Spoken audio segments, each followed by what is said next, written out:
저보다 저를 더 잘하시는 하나님 앞에 하나님의 인도하심에 따라 살아가는 저희들이 되기 원합니다.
기억하고 살아가기 원합니다.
우리가 나눌 말씀의 제목입니다. 우리 어린 친구들이 많이 와서요, 그런지 되게 긴장되고요, 떨립니다. 우리 주원이 친구들이 많이 와 있는데, 현민이하고 뒤에 오고 마스크 친 친구가 대철인가? 네. 어제 이제 저희 아들 생일 겸해서 이제 교회에서 저희가 함께 치킨이랑 피자를 시켜서 제가 한번 이렇게 했거든요. 그런데 우리 친구들은요, 뭐가 있냐면요, 의리가 있어요. 여러분, 그 먹었기 때문에 오기로 한 약속을 어길 수가 없습니다. 그래서 이 자리를 사수하는 거예요. 이것은요, 우리가 웃을 수 있는 일이지만 대단한 겁니다. 어린 아이들은요, 그래서 그런 어떤 순수한 믿음은 있어요. 순수한 마음은. 야, 그래도 내가 교회 가서 주원이 생일이라고 가서 피자 한 조각, 치킨 한 조각이라도 얻어 먹었는데 오늘 입 싹 닦으면 안 돼. 근데 입 싹 닦은 친구가 몇 명 있네. 건의로 해서 지금 순서로 해서 왜 안 보이? 그런 친구들도 있지만 이렇게 나왔다는 거. 여러분, 이 교회의 발걸음을 딛는다는 것이 큰 은혜고 축복인 줄로 믿습니다. 그냥 잠깐 왔다 가는 것이지만 그 안에서 저 아이들에게 하나님께서는 분명히 믿음으로 역사하실 줄로 믿습니다. 우리가 그런 믿음으로 살아가시기를 주님의 이름으로 간절히 소망합니다. 우리 한번 따라해보겠습니다. 넘치도록 부으시는 하나님. 한 번 더 해보겠습니다. 넘치도록 부으시는 하나님. 아멘. 우리 하나님은 우리의 삶 가운데 찾아오시고 그 삶을 위로하시고 그 삶 가운데 은혜를 허락하시는데요, 넘치도록 허락하시는 하나님이신 줄로 믿습니다. 우리의 신앙생활은 믿음으로 시작합니다. 그래서 믿음 안에서 성장하고 또 믿음 안에서 완성되어져 가는 것입니다. 그런데 우리의 신앙의 그 출발이 어디였냐? 바로 예수 그리스도를 나의 구주로 믿고 내 마음 가운데에 영접함으로 우리의 신앙은 시작되었습니다. 그 순간에 우리는 어떤 은혜를 경험했냐? 죄로 죽을 수밖에 없는 인생에서 하나님의 자녀, 하나님의 아들 백성이 되는 그 놀라운 신분의 변화를 누리게 되었다는 것입니다. 그런데 이 첫걸음을 띄고 난 다음, 그 다음이 중요합니다. 예수 그리스도를 나의 구주로 영접하고 우리가 하나님의 자녀된 삶을 살아간다면 이제 이 앞으로의 삶이 우리에게 너무나도 중요하다는 것입니다. 이 삶을 살아가는 동안 우리는 어떤 삶을 살아가야 하느냐? 하나님의 약속의 말씀을 신뢰하고 그 말씀을 붙들고 믿음의 삶을 살아가야 한다는 것입니다. 이제 완전히 변화된 삶입니다. 그동안 세상의 종노릇하며 악한 것들 가운데 살아갔던 삶이라면 이제 하나님의 영광, 그 귀한 말씀 가운데에 믿음을 지키며 살아가는 삶으로 우리의 삶을 세워가야 한다는 것입니다. 그래서 믿음으로 생각하고 믿음으로 꿈을 꾸고 믿음으로 듣고 믿음으로 말하고 믿음으로 행동하는 삶을 살아갈 때에 오늘 하나님 우리의 삶을 기억하시고 은혜를 더하실 줄로 분명히 믿습니다. 여러분, 하나님은요 지금도 믿음의 사람을 찾고 계십니다. 하나님은 믿음의 사람을 찾고 계신다는 거예요. 믿음이 없는 사람이 아닙니다. 부정적인 사람이 아닙니다. 원망하고 불평하는 사람과 일하시지 않습니다. 어떤 사람을 기뻐하시고 어떤 사람과 일하시고 어떤 사람을 찾느냐? 믿음의 사람을 찾고 계신다. 절대적인 긍정, 절대적인 감사, 절대적인 신뢰를 가지고 믿음으로 세워갈 때에 하나님 우리를 통해서 위대한 일들을 이루어 가실 줄로 믿습니다. 오늘 열왕기하 4장의 말씀을 통해서 넘치도록 부으시는 하나님, 그 하나님을 경험하는 저와 여러분 될 수 있기를 간절히 소망합니다. 이 말씀 가운데 첫 번째 나오는 상황은 어떤 상황이냐면요, 절망의 상황을 만난 여인의 모습이 등장합니다. 절망 가운데 있는 한 여인이 그의 믿음으로 주의 종 앞에 나아갔을 때에 모든 문제를 해결받는 내용이 오늘 본문의 말씀입니다. 절망에 처한 이 여인에 대해서 열왕기하 4장 1절, 오늘 본문 1절의 말씀은 이와 같이 설명합니다. 선지자의 제자들의 아내 중에 한 여인이 엘리사에게 부르짖어 이르되 당신의 종 나의 남편이 이미 죽었는데 당신의 종이 여호와를 경외한 줄은 당신이 아시는 바니이다. 이제 빚준 사람이 와서 나의 두 아이를 데려가 그의 종을 삼고자 하나이다 하니라고 기록합니다.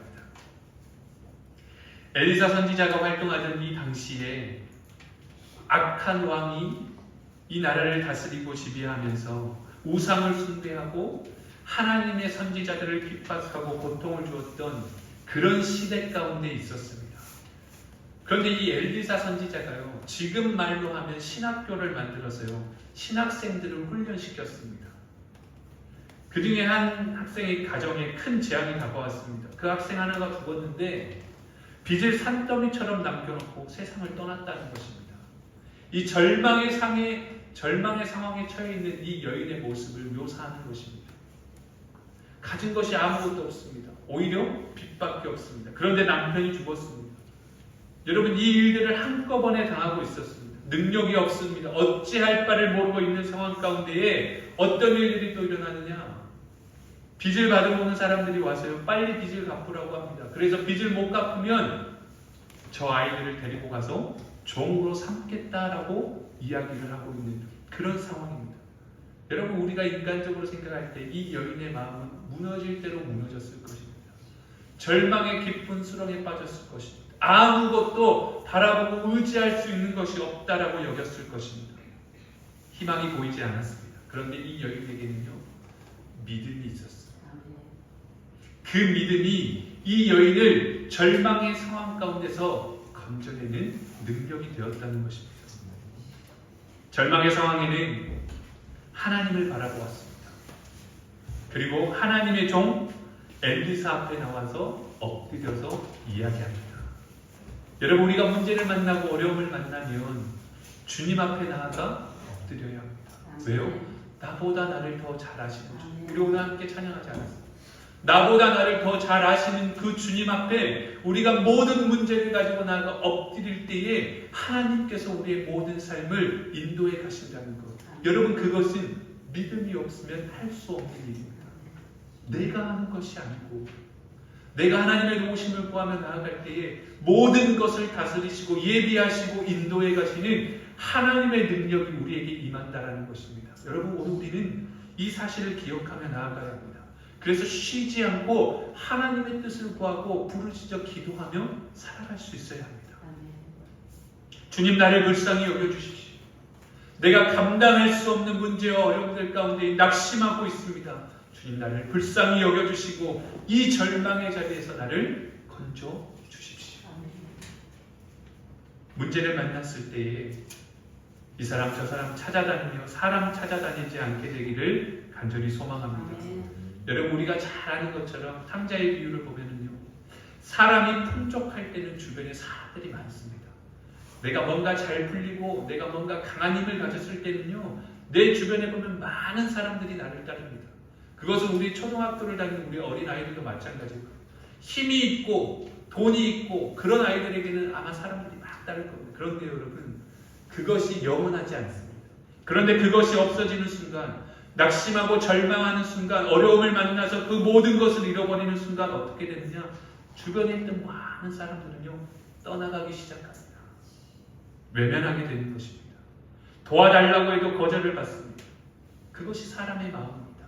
그러나 우리 하나님은요, 어떠한 순간에도 우리를 외면하지 않으십니다. 우리를 포기하지도 않으십니다.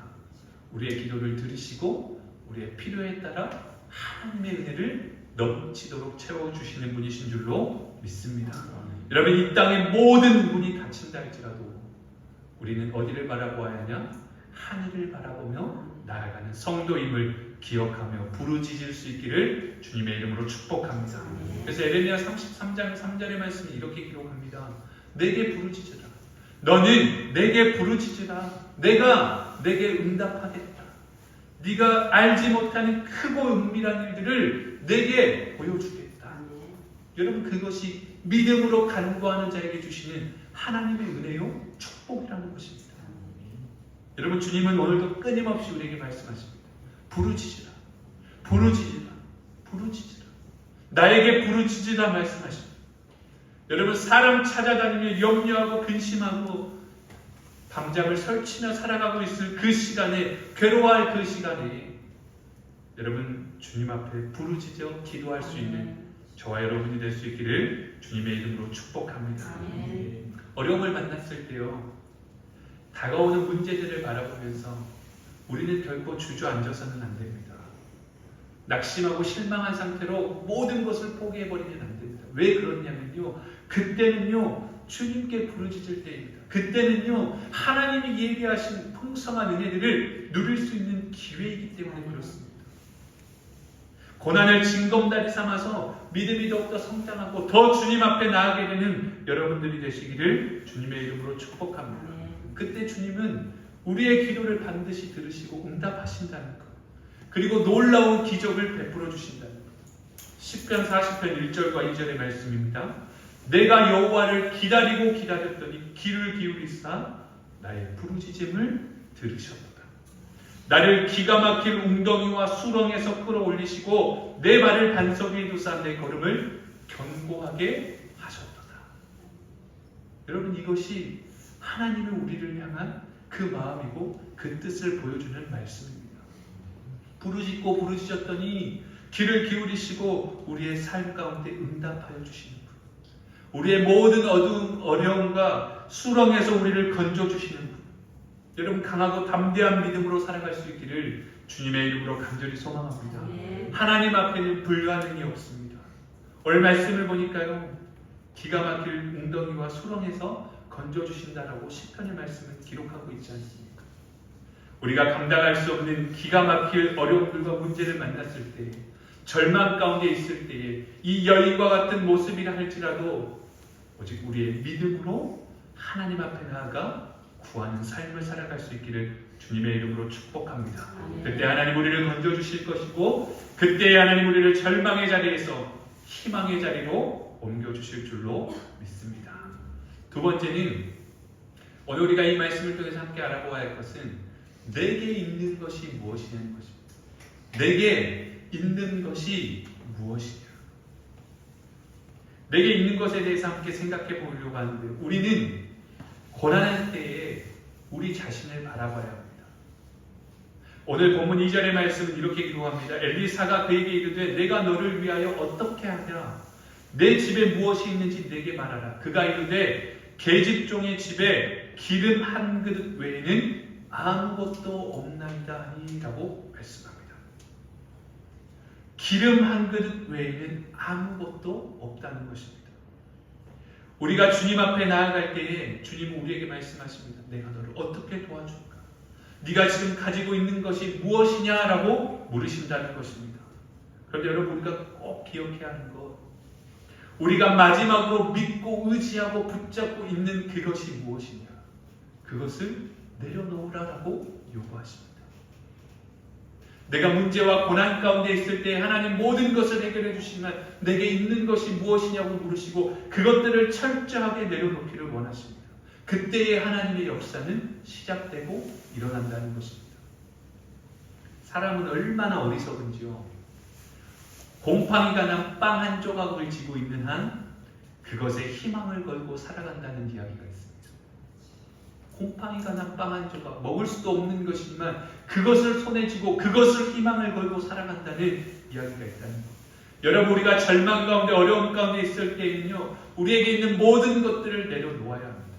주님, 나는 아무것도 아닙니다. 주님, 나는 아무것도 할 수 없습니다. 주님, 나를 도와주십시오.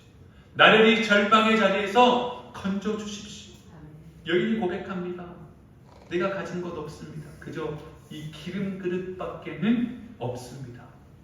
그 기름도 조금 담겨져 있는 그 그릇밖에 없습니다 라고 나아갑니다. 여러분, 우리가 주님 앞에 나아갈 때에 우리가 마지막 쥐고 있는 것, 이것만큼은 포기할 수 없다라고 붙잡고 있는 것, 그것까지 내려놓을 때에 하나님의 역사가 우리에게 임하게 될 줄로 믿습니다.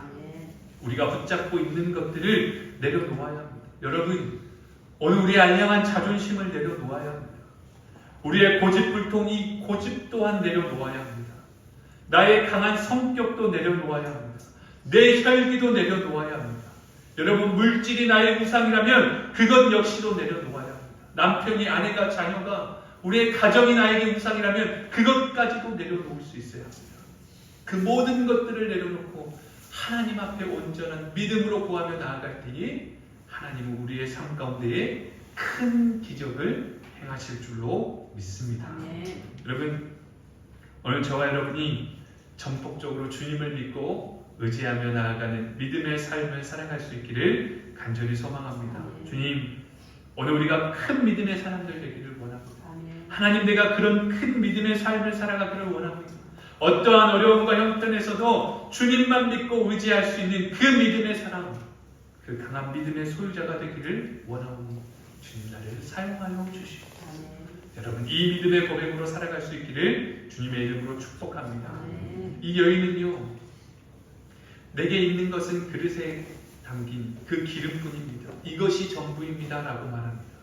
그런데 그때 엘리사가 말합니다. 오늘 3절입니다. 이르되 너는 밖에 나가서 모든 이웃에게 그릇을 빌리라. 빈 그릇을 빌리되 조금 빌리지 말라라고 말합니다.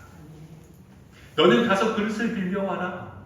온 동네 사람들을 다 찾아다녀서 빌려와라. 빌려올 수 있을 만큼 얼마나 최대한 많은 그릇을 빌려오라라고 이야기합니다. 여기서 중요한 부분이 있습니다. 얘들아, 좀 힘들지? 잘 들어봐. 이제 다음부터는 너희들의 수준에 맞춰서 내가 말씀을 좀 준비해야겠어. 이 여인이 굉장히 힘들었지만 이제 그 그릇을 들고요, 많은 그릇을 빌려오라고 하니까요, 이제 그쪽으로 나가는데요. 여기 중요한 게 있습니다. 뭐냐면요, 내가 왜 그 그릇을 빌려와야 하는지를 묻지를 않는다는 거예요. 주의 종이 하는 말씀을 그대로 받아들이고 그 걸음을 내딛는다는 거예요. 여러분, 순종이라고 하는 것은 그런 겁니다. 빌려오라고 말씀하니까 네 하고 아멘하고 순종해서 그릇을 빌리러 가는 거예요. 왜 빌려야 하는지, 어떤 그릇을 빌려야 되는지, 무엇을 해야 하는지를 묻지 않습니다. 그저 하나님의 말씀을 듣고 그 걸음을 즉시 움직이는 겁니다. 여러분, 이것이 순종입니다. 우리는 아멘합니다. 하나님의 말씀에 순종하겠다라고 결심합니다. 그런데 오늘 당장 그 걸음을 내딛기보다는 조금 있다가, 우리가 지난 시간에 빵 터졌던 이야기, 마귀는요, 원로 마귀는요, 우리가요 오늘 당장 하지 않기를 바라서 내일로 미루게 한다는 겁니다. 우린 그런 삶을 살아가고 있지는 않아요. 여러분, 즉각적으로 순종하는 믿음이 필요하다는 겁니다. 주변에 가서 문을 두드립니다. 그릇 좀 빌려주십시오. 빈 그릇 좀 빌려주십시오. 빈 그릇을 빌렸습니다. 사람들이 의아하게 생각하지 않겠습니까? 먹을 것도 그리 많지 않은 건데 이 집 저 집 다니면서 빈 그릇을 빌려간다. 이렇게 생각했을 수도 있죠. 저 여인이 이제 드디어 정신줄을 놓았구나.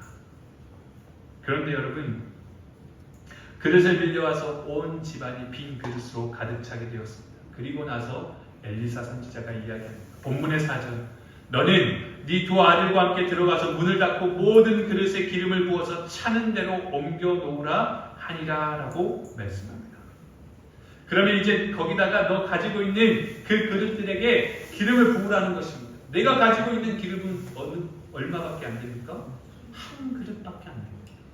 그것도 가득 차 있는 것도 아니고 그 조금입니다. 여러분, 이것이 바로 우리의 믿음입니다.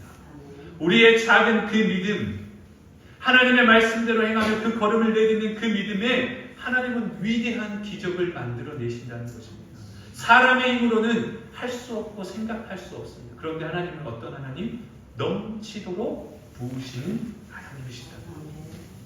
그래서 예수님께서 믿음에 대해서 말씀하시면서 마태복음 17장 20절에 이르시되 너희 믿음이 작은 까닭이니라. 진실로 너희에게 이르노니 만일 너희에게 믿음이 겨자씨 하늘만큼만 있어도 이 산을 명하여 저기로 옮겨지라 하면 옮겨질 것이요 또 너희가 못할 것이 없으리라. 아멘. 여러분, 이와 같이 말씀하시는 겁니다. 겨자씨만큼 아주 작은 믿음만 있어도 이 산을 옮겨 저쪽으로 옮겨 놓을 수가 있다는 것, 주님 안에서 큰 믿음의 사람들이 될 수 있기를 주님의 이름으로 축복합니다. 큰 믿음의 소유자가 될 수 있어야 합니다. 이 여인은요, 말씀에 순종하는 믿음으로 가지고 있는 작은 그릇에 기름을 갖다가 빈 그릇에 붓기 시작합니다. 붓는데요, 어떻게 됩니까? 부으면 채워집니다. 또 다음 그릇에 부었는데요, 또 그 그릇에 기름이 채워집니다.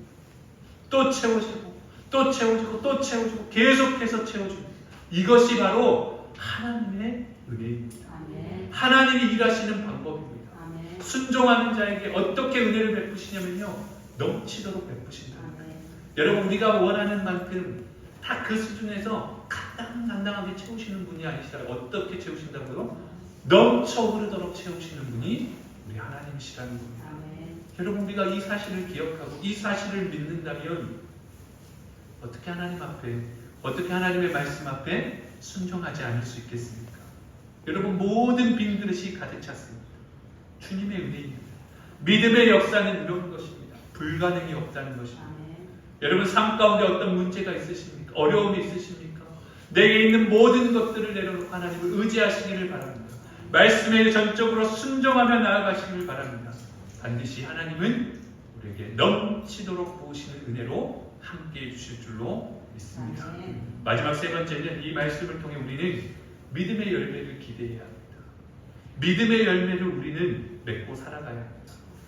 앞에서도 이야기한 것처럼 우리가 하나님의 자녀로 구원받은 이후의 삶이 중요합니다. 믿음으로 살아가는 삶. 그렇다면 역시 은혜를 풍성히 누린 후의 삶도 중요합니다. 많은 축복을 받고 많은 은혜를 경험했는데 여전히 하나님과 동떨어진 삶의 자리로 돌아가 내가 원하는 대로 살아가고 있다면 오늘 우리의 삶이 분명히 변화되어야 합니다. 사람이 기도할 때 어려움에 처하면 이런 기도를 합니다. 우리 친구들도 아마 이런 마음을 먹어본 적이 있어요. 이 시간만 제발 넘어가게 해주세요. 특히 엄마 아빠한테 혼날 때 엄마 아빠의 마음을 헤아리시사 이 시간이 빨리 지나가게 하시고 나는 용서의 눈물을 흘리게 하십시오. 눈물이 나게 하십시오. 눈물을 흘리고 돌아서서는 막 똑같은 그런 일들이 있다는 거예요. 뭐냐면요, 주님 이 어려움 가운데 나를 한 번만 도와주십시오. 내 이 시간만 지나갈 수 있게 해주신다면 내가 이것도 하고 저것도 하고 다 하겠습니다. 제가 예전에도 항상 고백했던 그 자유로 스윙을 타면서 하나님을 경험했고 내가 땅을 밟기만 된다면 하나님 뜻대로 살아가겠습니다. 그럴 수 있느냐? 그런 게 참 어렵다는 거죠. 그래서 예전에 그런 말이 있잖아요. 화장실 들어갈 때하고 나올 때가 다르다는 거.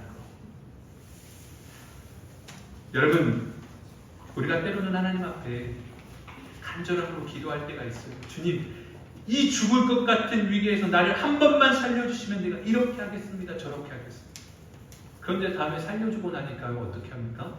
까맣게 잊어버리고 살아갑니다. 여러분, 하나님의 은혜를 경험했을 때에 하나님의 축복을 누렸을 때에 더 굳건한 믿음의 자리로 나아가시기를 주님의 이름으로 간절히 소망합니다. 더 큰 믿음으로 베푸시는 그 은혜들을 감사하고 하나님 앞에 섬김의 본을 보여주는 주님의 일꾼된 삶을 살아가며 받은 은혜와 사랑을 흘려보내는 믿음의 열매 맺는 삶을 살아가시기를 주님의 이름으로 축복합니다.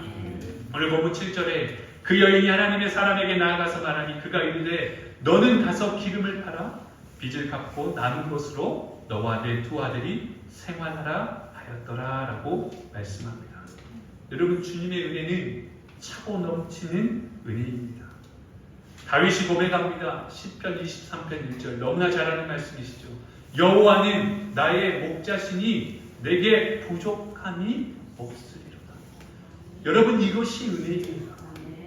여호와 하나님이 나의 목자이시기 때문에 내게 부족함이 없다는 고백. 오늘 이 고백이 저와 여러분의 고백되기를 원합니다. 넘치도록 풍성하게 채우시는 하나님, 그러니 부족함이 없다는 것입니다. 내가 많은 것을 가졌고 내가 많은 것을 누리고 내가 형통하고 강건하고 잘 되기 때문에가 아니라 여호와 하나님이 나의 목자이시기 때문에 그 이유 하나입니다. 여러분, 내가 나 스스로가 내 삶의 주인이 되면 부족함이 너무나 많습니다. 내가 부족함 없이 다 채울 수 있을 것 같지만 아니요, 다 채울 수 없습니다. 그러나 주님이 내 삶의 주인이 되시면, 주님을 내 삶의 주인으로 모시고 살아가면 은혜 가운데 부족함이 없는 삶을 누리며 살아가게 될 줄로 믿습니다. 그러니 여러분, 오늘 이 시간 하나님 앞에 모든 것을 다 맡기시기 바랍니다. 우리의 개인의 문제, 가정의 문제, 생활의 문제, 자녀의 문제, 모든 것들, 직장의 문제, 사업의 문제까지도 하나님 앞에 맡기며 나아가시길 바랍니다. 그 하나님이 우리의 목자 되시는 하나님이 부족함이 없도록 우리를 채우시고 인도해 가실 줄로 믿습니다. 그 넘치는 축복을 주시는데요. 시편 23편 5절에 다윗은 또 이렇게 고백하는데요. 주께서 내 원수의 목전에서 내게 상을 차려주시고 기름을 내 머리에 부으셨으니 내 잔이 넘치나이다 라고 말씀합니다. 내가 만나는 수많은 어려움과 문제들 가운데에서 계속해서 나를 위협하고 나를 치려고 하는 것들에서 하나님 기름을 내 머리에 부으시고 내 잔이 넘치게 하신다라고 말씀하십니다. 오늘 그 하나님을 신뢰하며 우리의 마음 가운데 하나님을 향한 충만한 신뢰와 믿음으로 그 말씀의 능력으로 승리하며 살아가는 우리 모두가 되시기를 주님의 이름으로 간절히 소망합니다. 오늘 이 넘치는 은혜를 받아 살아갈 수 있기를 간절히 소망합니다. 이 삶을 살아갈 수 있는 비결, 이제 말씀을 마치겠습니다. 얘들아, 이제 끝이 났어. 곧 끝이 날 거야. 기다리던 시간이 다가와. 어쩔 수 없어요. 우리 어린 친구들은 힘들 거예요. 힘들 건데 좀 두렵네요. 다음 주부터는 또 안 올 수도 있을 것 같아요. 우리가 이러한 삶을 살아갈 수 있는 넘치는 은혜를 받고 살아갈 수 있는 비결은 딱 하나예요. 믿음으로 살아가는 것. 믿음을 지키며 살아가는 것. 여러분 쉽지 않습니다. 그런데 결단하십시오. 내가 오늘부터는 믿음으로 생각하고 믿음으로 꿈꾸고 믿음으로 바라보고 믿음으로 듣고 믿음으로 말하고 믿음으로 행하는 믿음의 삶을 살아가기를 소망합니다. 주님, 날마다 주의 풍성한 은혜를 누려주시고 내 잔이 넘치며 내게 부족함이 없는 삶으로 인도해 주시옵소서. 사랑하는 모든 물리한 동산의 가족들이 행함이 있는 그 믿음으로 순종하며 나아갈 때에 차고 넘치는 은혜와 축복, 넘치도록 부으시는 그 하나님을 날마다 경험하며 살아갈 수 있기를 주님의 이름으로 간절히 소망합니다. 기도하겠습니다.